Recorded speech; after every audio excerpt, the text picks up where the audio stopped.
Folks, your Social Security benefits are under siege, but we, the people, are not going to take it. Welcome back, everyone. We have some breaking news in regards to Social Security. Unfortunately, a particular politician is essentially saying indirectly that they want to take away Social Security and other forms of benefits for our seniors and our disabled.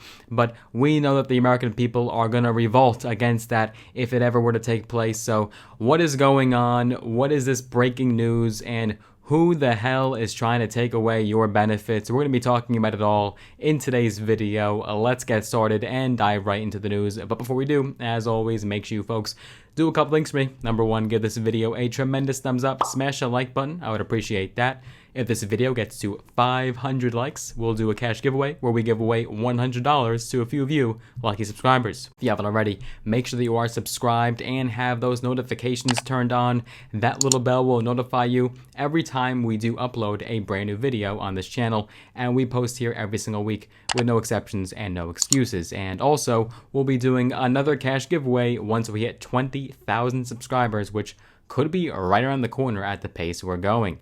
I appreciate all of your support and your continued loyalty.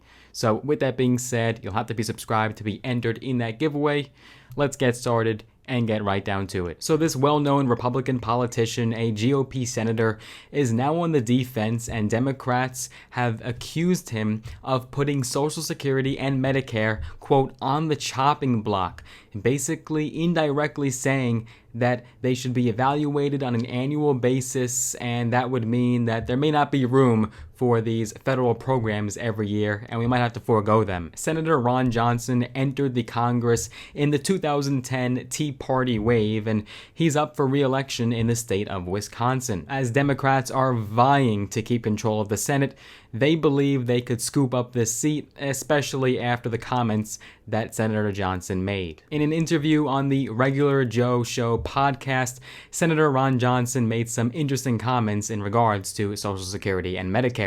These are, of course, crucial support programs for millions of disabled and elderly Americans, as well as their dependents, and he said that they should not be considered mandatory spending any longer. How about you hear his comments for yourself, and you'll be the judge. Yes, and defense spending has always been discretionary. VA spending is discretionary. What's mandatory are things like Social Security and Medicare. If you qualify for the entitlement, you just get it no matter what the cost. And our problem in this country is that more than 70% of our federal budget, of our federal spending, is all mandatory spending. It's on automatic pilot.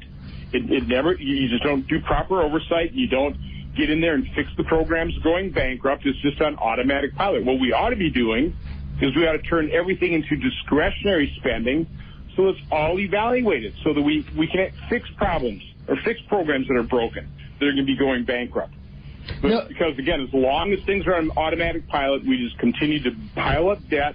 It's mortgaging our kids' future. It's this massive debt burden. Democrats were quick to pounce on this statement, like Chuck Schumer of New York, who is the Senate Majority Leader.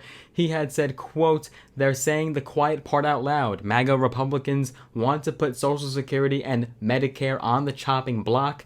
And a Johnson spokesperson said that Senator Schumer was blatantly lying. The spokesperson for Johnson added, quote, "Point was that without fiscal discipline and oversight typically found with discretionary spending, Congress has allowed the guaranteed benefits of programs like Social Security and Medicare to be threatened."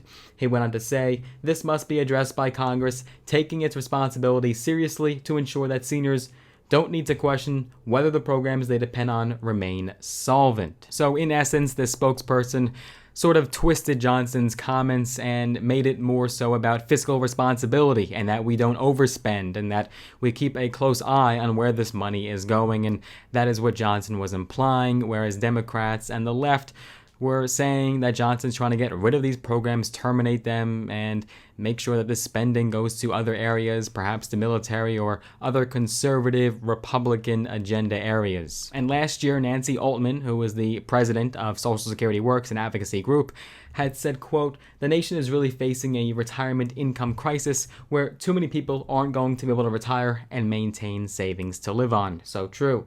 It's a very strong system, but its benefits are extremely low by virtually any way you measure them. And we've talked about this numerous times on this channel, how many advocacy groups and politicians on the left are trying to change the way how COLA and the cost of living adjustment is in fact calculated to keep it up more so with the pace of inflation and more so targeted with seniors' daily and annual living expenditures. But Democrats see this as a fantastic opportunity to capitalize and potentially scoop up some additional seats, flip the seats, maintain their seats, and make it a potent electoral talking point. Democrats are saying, look, these quote-unquote entitlement programs that Republicans are coining them as are actually relied upon millions and millions of Americans. These are vulnerable people, and they're paid for by our tax dollars. Democrats are really ganging up against Senator Johnson here.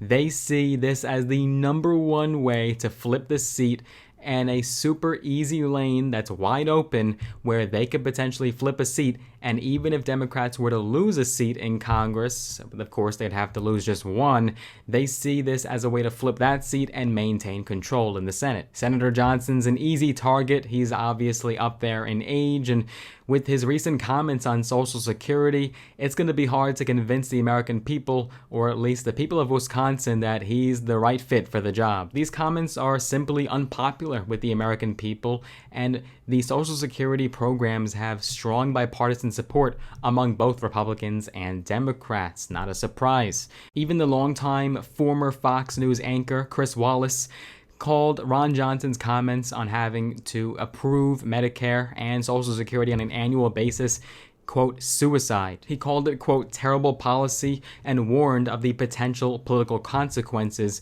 from those statements. He also highlighted how it's a fundamental misunderstanding that these programs offer free money because people pay into Medicare and Social Security with their own money for years and years. He compared it to an insurance policy in which people pay premiums for coverage, and he said, quote, no one would say you're not entitled to the benefit for life insurance when the person who has the policy dies. Johnson has forced Republicans to save face and try to explain in some way, some form his comments, and this could really put the Republicans in trouble after they were on quite a good trajectory here, and it looked like they were cruising to victory this November. I think Republicans, especially in this economy and the state that we're in right now, will be ultimately extremely unpopular with especially the elderly and older Americans, our disabled Americans. I think Republicans are going to have a tough time, but then again, in this economy, you just never know.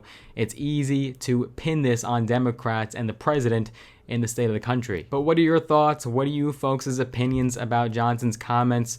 And how do you think this will affect the midterm elections? Do you think it's going to have any impact, or will just Americans have already made up their mind and they'll just forget about these comments and it truly won't have an influence on who they vote for? Let us know your thoughts down below in the comment section. I'm curious to hear, do you agree with Johnson or do you disagree? More news is to come. We'll also have lots of election coverage right here on this channel. This is your one-stop shop for all updates and news. I hope you folks enjoyed this video. I hope you got value out of it. If you did, share it with a friend, get it on social media, spread the word, and give it a big thumbs up. Smash the like button if you enjoyed it, and also make sure you are subscribed and have those notifications turned on. I would appreciate that. And folks, if you want to get some free stocks, all me, all free, use those links down below in the description of this video. When you sign up with the brokerage platforms, Robinhood and or Webull, you'll get some free stocks, some of them valued up to thousands of dollars in some cases. So let us know what stocks you get. And if you want to connect with me on social media outside of YouTube, I am on Instagram, I'm on Facebook. Use those links down below. I look forward to meeting you there. And I look forward to seeing you guys in the next video. Take care for now.